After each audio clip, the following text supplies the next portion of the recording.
What's up, guys? Nando here with one more unboxing.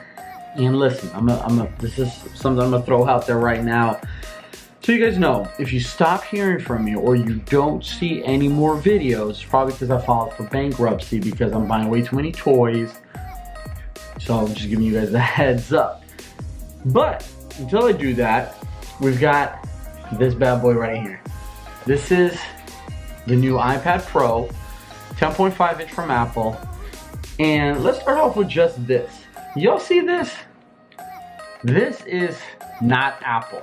Apple's not one to plaster like a big image like that in front of their packaging to try to draw us in. Usually Apple will give us a little edge of an iPhone, if it's an iPhone unboxing or an iPad. But this case, Apple's going with the full 10.5 inch layout right in front of us with this pretty decent looking picture.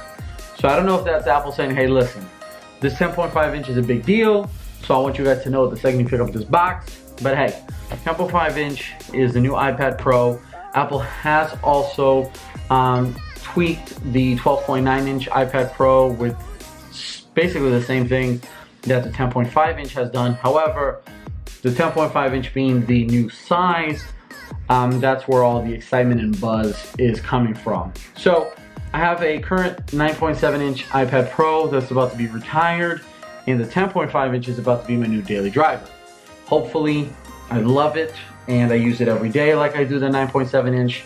But this video here is just a quick unboxing, guys, on this 10.5.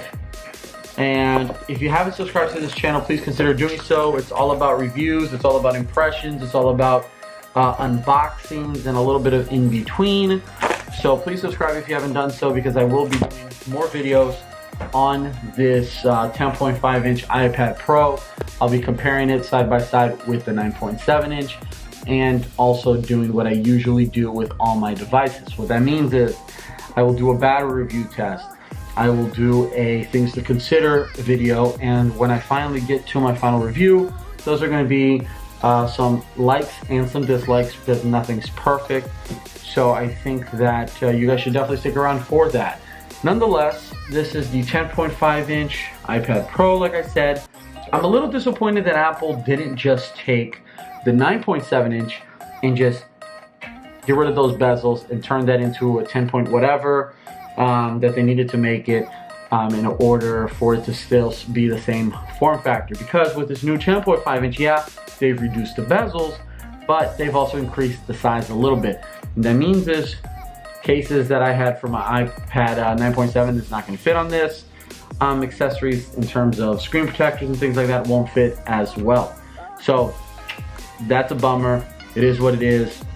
But it's at least good to see that Apple didn't just make a 10.5 inch iPad, but kept the same thick bezels. So the bezels have been reduced a little bit. It's not that dramatic. I don't think it's as dramatic as what we think the iPhone 8 is going to be.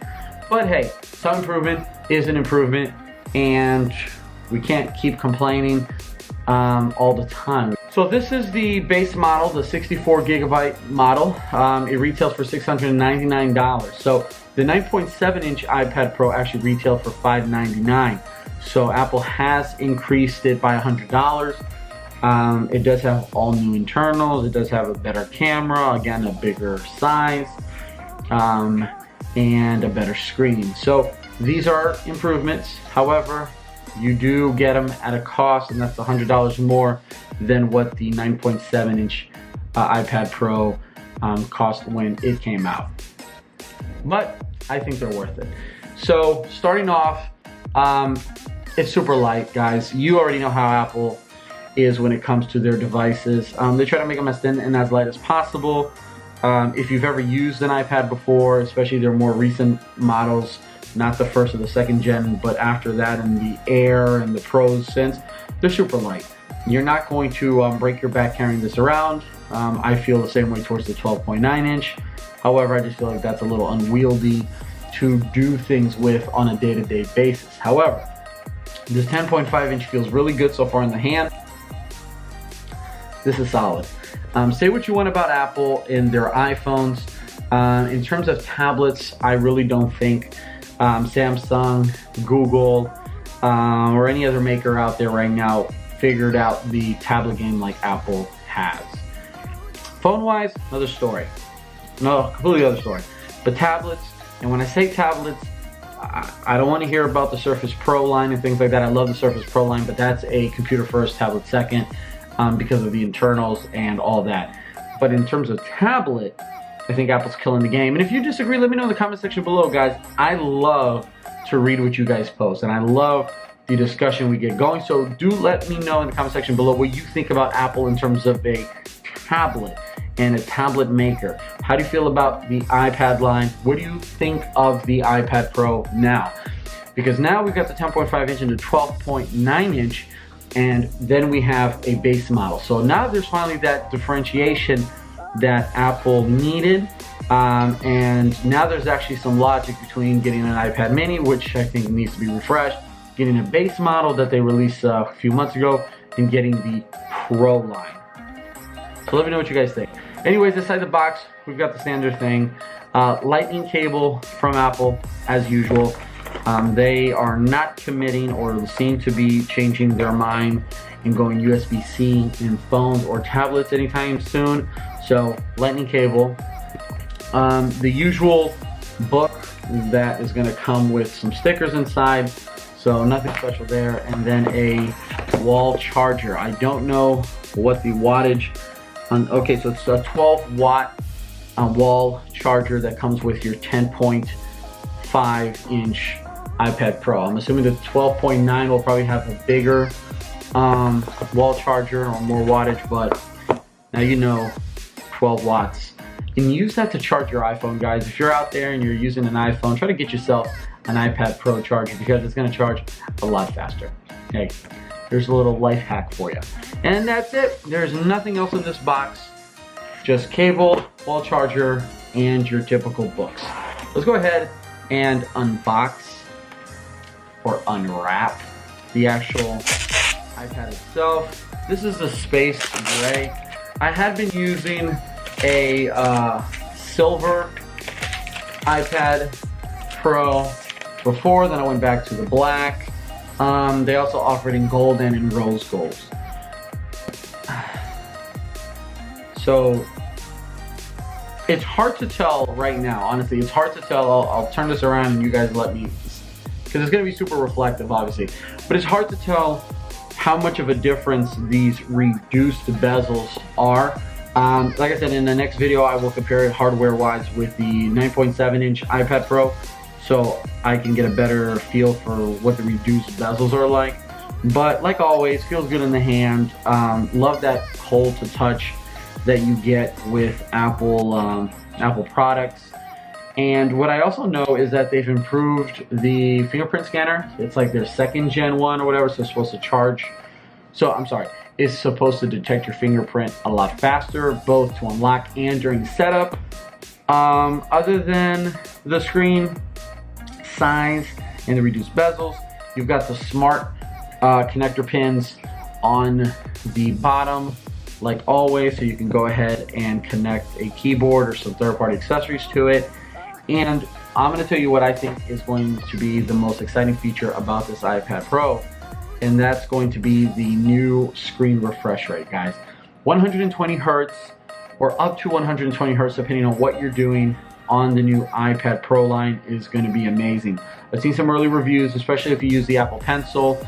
Lag is down to like 20 milliseconds, so that's pretty crazy. And if you think about it, you get 120 hertz screen refresh rates on these massive gaming laptops. And not all of these gaming laptops that cost $1,400, $500, $600 and up have a 120 hertz refresh rate.